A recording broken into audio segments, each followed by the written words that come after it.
विधायक जी यहाँ बैठे हैं।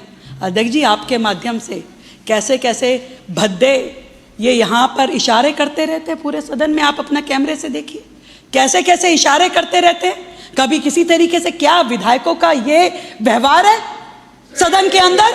कैसे कैसे इशारे करते हैं लोगों को ये है। और देखिए विधानसभा में भी जब बैठते हैं साइन करने के लिए, अरे भाई हाथ जुड़ा लो, महिलाएं आ रही हैं साइन कराने, कपड़े पहन के तो बैठो, कपड़े पहन के तो बैठो। साइन कराने के लिए महिलाएं आ रही है, कहो तो साइन बंद करवा दे तुम्हारे ऐसे हाल में। अरे ऐसे हाल में देखिए अध्यक्ष जी बताइए, ये रील देखिए इनकी, रील देखिए इनकी, रील देखिए इनकी, रील देखिए इनकी। दिल्ली की बहनें आपसे सवाल करती है, दिल्ली की बहनें आपसे सवाल करती है। आप कैसे वो करते हैं? दिल्ली की बहनें आपसे सवाल करती है, शर्म आनी चाहिए। दिल्ली के हजारों करोड़ रुपए लूट के, दिल्ली के हजारों करोड़ रुपए लूट के आप लोग दिल्ली से जवाब मांगते हैं। आप इस दिल्ली से जवाब मांगते हैं, शर्म आनी चाहिए आपको, शर्म आनी चाहिए। आप बोले थे बोलने दिया था ना, गंदे इशारे करते हैं आप, गंदे गंदे इशारे करते हैं आप। शर्म आनी चाहिए, शर्म आनी चाहिए तुम्हें, शर्म आनी चाहिए। इनका विधानसभा की सदस्यता कैंसिल होनी चाहिए। ऐसे ऐसे इशारे करते हैं। रिकॉर्डिंग देख लीजिए, रिकॉर्डिंग देख लीजिए आप कैसे ये यहाँ पे एक विधायक का ये रवैया नहीं होता। हजारों करोड़ रुपए, हजारों करोड़ रुपए, शांत हो जाइए। हजारों करोड़ रुपए, हजारों करोड़ रुपए, हजारों करोड़ रुपए, हजारों करोड़ रुपए, हजारों करोड़ रुपए लूट लिए। अरे हजारों करोड़ रुपए लूट लिए। जाइए जाइए जाइए, हजारों करोड़ रुपए लूट लिए। खा गए दिल्ली के लोगों को, दिल्ली की जनता का पैसा खा गए आप लोग। बात करते हैं और बात पंजाब की, पंजाब के बारे में भी अध्यक्ष जी जवाब देना चाहती हूँ। ये कह रहे हैं हमने पंजाब में दे दिया, हमने पंजाब में दे दिया। 1 महीने पहले जुलाई माह में कहा कि हम पैसे दे देंगे।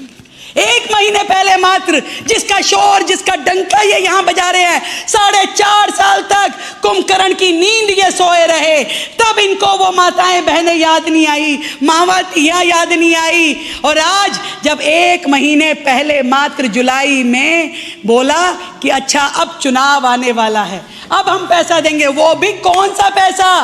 वो भी कंस्ट्रक्शन वर्कर वेलफेयर फंड का पैसा। शर्म आनी चाहिए। पंजाब को कर्जे में डुबो दिया। 4.5 लाख करोड़ के कर्जे में पंजाब है। चुनाव से पहले योजना लाते हैं और पैसा कौन सा देते हैं? कंस्ट्रक्शन लेबर वेलफेयर फंड का पैसा। माननीय कोर्ट ने उस पर रोक लगाई। ये पैसा आपका नहीं है, ये कंस्ट्रक्शन वर्कर का है, आप इसे नहीं दे सकते। तब से पेमेंट रुकी हुई है, तब से पेमेंट रुक गई है। माँ बहनों को वहां पे कोई रुपया नहीं मिल रहा। ये मैं कह रही हूं आपके सामने कि इतना धोखा, इतनी दगाबाजी, पहले दिल्ली को लूटा और अब पंजाब को लूटा। देखिए क्या हाल कर दिया है। 4.5 लाख करोड़ का। अरे सुनते रहिए विधायक जी, सुनिए, अभी तो जवाब चाहिए। आज बहनों की इतनी बात करते हैं, महिलाओं की इतनी बात करते हैं। जवाब मांगती हूं कि जब आपके पूर्व मंत्री सोमनाथ भारती ने अपनी ही धर्म पत्नी से इतना बुरा व्यवहार किया, जब आपके पूर्व विधायक शरद चौहान ने, दिनेश मोहनिया ने, और ये जो विधायक यहाँ बैठे थे खान साहब, उनके खिलाफ भी FIR दर्ज है। उन्होंने भी कोई कसर नहीं छोड़ी थी महिलाओं की बेइज्जती में। उनके खिलाफ भी सेक्सुअल हैरेसमेंट की कंप्लेंट दर्ज है। जवाब दीजिए, जवाब दीजिए। महिलाएं याद आ रही है आपको, महिलाएं याद आ रही है आपको। बैठिए आपके यहाँ बैठिए। महिला सुरक्षित अगर आप बार बार डिस्टर्ब करेंगे, सुरक्षित नहीं, बार बार डिस्टर्ब करेंगे तो कार्रवाई होगी। बैठिए अब आप खड़े हुए तो कार्रवाई होगी, प्लीज। तुम्हारे यहाँ तो बेचारी राज्यसभा की सांसद स्वाति मालीवाल भी पार्टी छोड़ के चली गई। तुम किन बहनों की बात कर रहे हो? किन बहनों की बात कर रहे हो? और तो और एक अकेली महिला विधायक जो इनकी पार्टी में जीती है, आतिशी, उस बिचारी को भी सदन में आने से इन्होंने रोक दिया। आज वो LOP होकर भी आप शांत रहिए, एक भी दिल्ली के विषय पे बोल नहीं सकती। LOP होकर भी एक महिला विधायक का आप लोग सम्मान कर नहीं सकते। दिल्ली की महिलाओं की बात करते हैं, शर्म आनी चाहिए, शर्म आनी चाहिए। मैं अब आप बाहर जा सकते हैं, बाहर जा सकते हैं, बेशरम हो, शर्म बाहर जा सकते हैं, बेशरम है, शर्म कैसे बाहर जाइए, चलिए भाई। जब जाइए जाइए, बिल्कुल शेम, जाइए जाइए। जब इनकी पार्टी के मंत्री, इनकी पार्टी के विधायक, इनकी पार्टी के मुख्यमंत्री पूर्व, जब वो महिलाओं के साथ बुरा व्यवहार करते हैं, तब इन सारे लोगों के मुंह में फेविकोल चिपक गया था, तब आवाज नहीं निकलती थी। आज कह रहे हैं अन्याय हो रहा है, महिलाओं के साथ 17 लाख बहनों को 2,500 रुपए मिलेंगे, अन्याय हो रहा है, इनको शर्म आ रही है। अरे शर्म आ रही है तो मैं चैलेंज करती हूँ, फॉर्म पे साइन मत करना, एक भी महिला को लेने मत देना, तुम्हारी भी पता चल जाएगा कि तुम्हारी ताकत कितनी है और दिल्ली की महिलाओं की कितनी ताकत है। मैं आज दिल्ली की मुख्यमंत्री रेखा गुप्ता कहना चाहती हूँ अपनी दिल्ली की बहनों के लिए कि आप बिल्कुल चिंता मत कीजिए, चाहे मोदी जी की कोई योजना हो, चाहे दिल्ली सरकार की कोई योजना हो, आपको मिलकर ही रहेगी। दिल्ली की कोई बहन वंचित नहीं होगी, एक भी बहन वंचित नहीं होगी। प्रधानमंत्री जी ने उज्ज्वला योजना, मुद्रा योजना, सुकन्या समृद्धि योजना, लखपति दीदी योजना, ड्रोन दीदी, प्रधानमंत्री आवास योजना, एक एक योजना चाहे केंद्र सरकार की हो या दिल्ली राज्य की हो, हर एक योजना की धुरी महिलाएं हैं।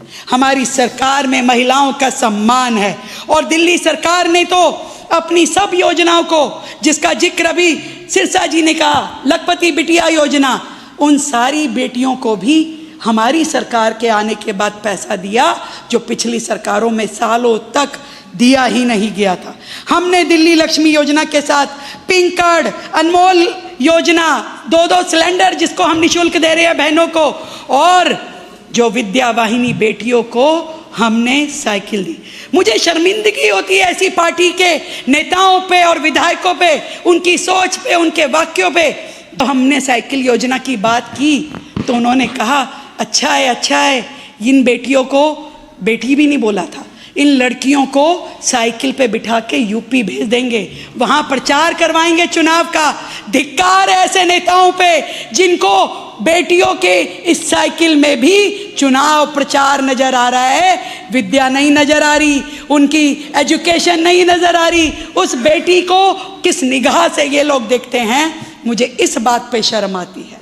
हमने बेटियों को साइकिल दी, ये सोच के दी कि वो बेटी ये विद्या वाहिनी लेकर के अपने स्कूल जाएगी, ड्रॉप आउट रेट कम होगी, अपनी पढ़ाई करेगी। लाखों बेटियों को हमने साइकिल देने की योजना बनाई, पर हजम नहीं हो रही उनको। आशीष जी ने कहा ना कि तकलीफ तो होगी, सच में इतनी तकलीफ हो रही है कि मात्र 1.25 साल के अपने कार्यकाल में कैसे कोई सरकार अपने सारे वादे पूरे कर लेती है, कैसे सारे वादे पूरे कर लेती है। कोई एक वायदा भी हमने छोड़ा नहीं है। ये बात मैं आज इस सदन के माध्यम से कहना चाहती हूँ।